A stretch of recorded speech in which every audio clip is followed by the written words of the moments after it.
얼마 전 한국에서 열린 아덱스 2021에서 공개된 한국의 무기가 전 세계 사람들을 충격에 빠뜨렸습니다. 그 중에 가장 눈에 들어온 것은 바로 한국 공군 전투기들이었는데요. 그동안 한국은 군사보안 문제로 전투기 실물을 공개하기를 거부해왔지만 올해에는 이례적으로 한국의 F-35A 등 첨단 무기 실물들이 많이 공개됐습니다. 특히 사람들의 눈을 사로잡은 것은 바로 F-35와 F-15K, 그리고 FA-50 등의 공군기들이 도심 상공을 저공 편대 비행하며 하늘을 수놓은 것이었습니다. 중국은 꽤나 충격을 받았는지 이를 대대적으로 방송하며 경계에 눈초리를 보냈는데요. 그러면서 중국 매체는 한국 공군이 일본 자위대의 공군력을 넘어섰다고 말해 중국인뿐만 아니라 일본까지도 패닉 상태로 만들었습니다. 중국 매체는 몇 가지 이유를 들며 한국 공군이 왜 일본 자위대의 공군력을 뛰어넘었는지 설명했는데 그 설명이 꽤나 논리적이어서 눈길을 끌었습니다. 그 이유를 자세히 알아보겠습니다. 역대 최대 규모로 열렸다고 해도 과언이 아닌 서울 아덱스 항공우주 방산 무역 전시회는 코로나19 시국임에도 불구하고 성공적으로 마쳤습니다. 28개국의 440개 방산 기업이 참가한 이번 아덱스 전시회는 230억 달러의 수주 상담을 달성하며 역대 최대 성과를 냈는데요. 여러 볼거리와 체험의 장을 제공한 아덱스 전시회에서 단연 인기가 가장 높았던 것은 바로 한국 주력 공군기들의 서울 도심 저공 편대 비행이었습니다. 2737 피스-I 공중조기 경보통제기와 아프간에서 활약한 KC-330 시그너스 공중급유기를 앞세워 F-35A, F-15K, KF-16, FA-50 등이 뒤를 따르며 우리 군 주력 전투기들의 늠름한 모습이 담겼습니다. 특히 이번 시범 시행이 더욱 의미가 있었던 것은 말로만 듣던 F-35가 약 3년 7개월 만에 처음으로 공식 석상에서 시민들 앞에 공개된 것인데요. 그동안은 최첨단 무기이기에 한국 공군이 공개를 자제해왔지만 이번에 그 실체가 공개된 것입니다. 중국은 압도적인 한국 공군의 시범 비행을 대대적으로 방송에 내보냈는데 중국인들은 자신들이 상상했던 한국이 아니었기에 꽤나 충격을 받았습니다. 영상에서는 일반 시민이 촬영한 듯한 영상을 인용하였는데 한눈에 봐도 머리에 닿을 듯한 높이로 저공 비행을 선보이며 고층 건물들 위를 아슬아슬하게 넘어가는 고도의 비행 기술을 선보였습니다. 이에 중국 방송은 한국이 미국에서 수입한 5세대 전투기 이외에도 한국은 여전히 적극적으로 국산 스텔스 전투기 KF-21의 개발을 추진하였다고 말하며 항공 강국으로 거듭나고 있다고 덧붙였습니다. 그러면서 중국은 한국의 공군력이 이미 일본 자위대의 공군력을 앞섰다고 말했습니다. 한 중국의 군사 매체는 한국과 일본의 주력 전투기를 비교했을 때 누가 더 우위에 있나? 결과는 예상 바뀔 수 있다라는 제목의 글을 게재했는데요. 매체는 한국과 일본이 미국의 동맹으로 있기 때문에 서로 간에 전쟁은 하지 않지만 미국만 빼고 볼 때 한일 관계에서 둘의 사이가 좋지 않아 아슬아슬한 줄타기를 하는 중이라고 말했으며 언제 어디서 교전이 일어나도 이상할 것이 없다고 지적하고 있습니다.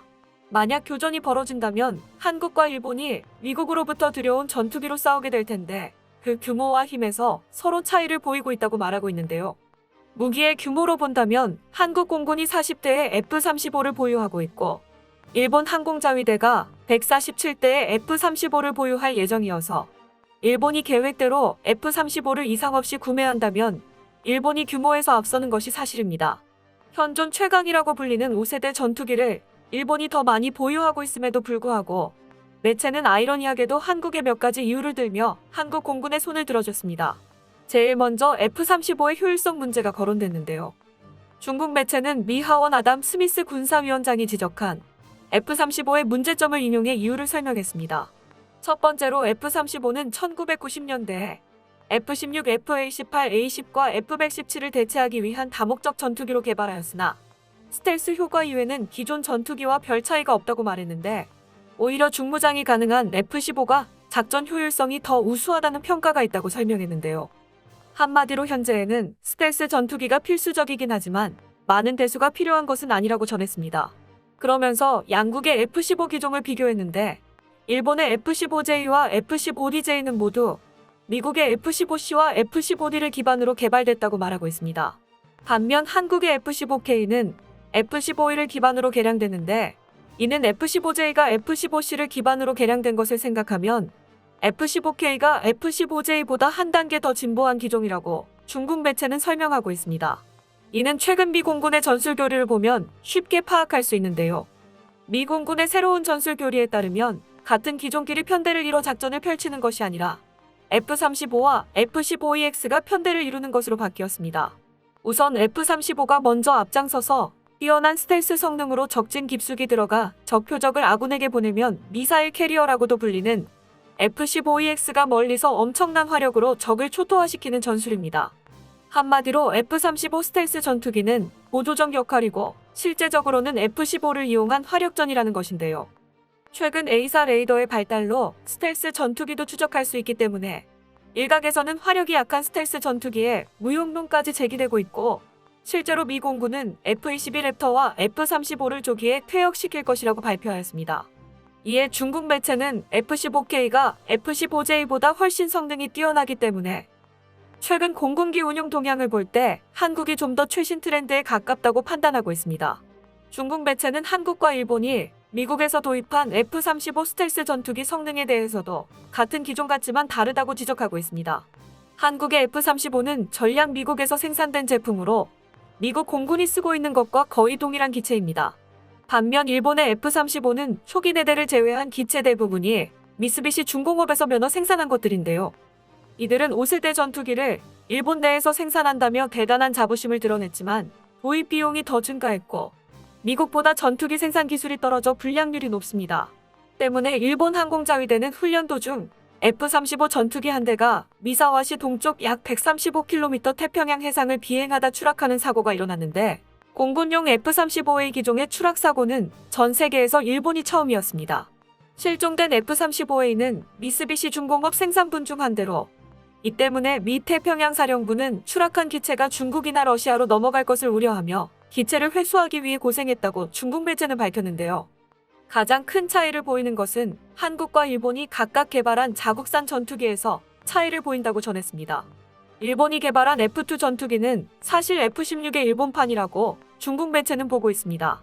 개발 초기에는 일본이 F-2를 개발했을 때 F-16급의 전투기를 개발할 수 있게 됐다며 대대적으로 홍보했지만, 사실 일본의 국산 전투기 개발은 F-2에서 멈췄는데요.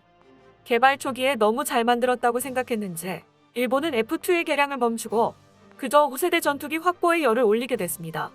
그 때문에 F-2 전투기는 F-16CD 기반으로 생산된 한국의 KF-16보다도 떨어지는 성능을 보여줍니다. 반면 개발이 완료된 한국의 국산 전투기 FA-50은 성능 개량을 못해서 안달입니다. FA-50의 개발에서 로키드 마틴이 기술 이전으로 도움을 줘 비공식적으로 FA-50은 F-16보다 더 성능을 좋게 할 수 없다는 복소 조항이 있다고 전해지는데요. 때문에 쓸만한 전투기로 3세계 국가들에겐 인기가 좋았지만 선진국들이 도입하기에는 부족한 성능이었습니다. 그런데 최근 로키드 마틴이 F-16을 F-16V로 개량하면서 미들급 전투기 중 최강의 성능을 가지게 되는데, 이로써 FA-50도 대폭 성능 개량이 가능해졌습니다. 현재 한국은 FA-50을 블록20으로 성능 개량을 준비하고 있으며 탑재 가능한 무장도 상상을 뛰어넘는데요. 영국 군사 전문 매체 제인스에 의하면 FA-50은 300갤런급 연료 탱크 확장과 시계외 공격 능력이 향상될 것으로 예측되는데, 거론된 무장으로는 AIM-10이 암남은 물론 타우러스 KPD-350K2 공대지 순항 미사일, 전용 축소형 미사일이 거론되고 있습니다. 여기에 공중급유 능력까지 확보돼 단점이었던 짧은 채공 시간을 보완했습니다. 때문에 만약 한국의 FA-50과 일본의 F-2 전투기가 싸우게 된다면 FA-50이 승리할 것이라는 의견이 많은데요. 또한 FA-50은 실전을 통해 검증됐으며 앞으로 1000대 수출 기록을 눈앞에 두고 있습니다. 반면 일본의 F-2는 수출은커녕 일본에서도 애물단지로 전락했습니다. 최근 일본 항공자위대는 이륙하자마자 F-2 전투기가 비상 착륙하는 일이 발생했는데요. 타국 항공기에 맞서 긴급 발진에 나섰던 일본 항공자위대 F-2 전투기에서 이륙 5분 만에 조종석 덮개, 해높이가 떨어져 나가는 사고가 발생했습니다. 이에 원인 규명에 나섰던 일본 항공자위대는 F-2 전투기의 조종석 덮개가 떨어져 나간 건 덮개가 잠기지 않았기 때문이라는 조사 결과를 발표해 충격을 줬는데요. 그러면서 캐노피가 잠기지 않을 경우 조종석의 경보등이 켜지는데도 조종사는 확인하지 못했다라고 말했는데, 이는 정비사 또는 일본 조종사 잘못으로 자위대의 군기강에 문제가 있다고 말했습니다. 중국 매체는 한국이 KF-21의 개발을 완료하게 된다면 실제로 아시아에서 가장 위험한 국가가 될 것이라고 설명했는데요. 이는 제3국인 중국의 눈으로 비교한 것이기 때문에 객관적인 시각으로 한국이 일본의 공군력을 뛰어넘었다고 말할 수 있습니다. 최근 영국 글로벌 항공매체 플라이트 인터내셔널은 얼마 전 한국 공군이 세계 5위의 공군력을 보유한 것으로 평가했는데요.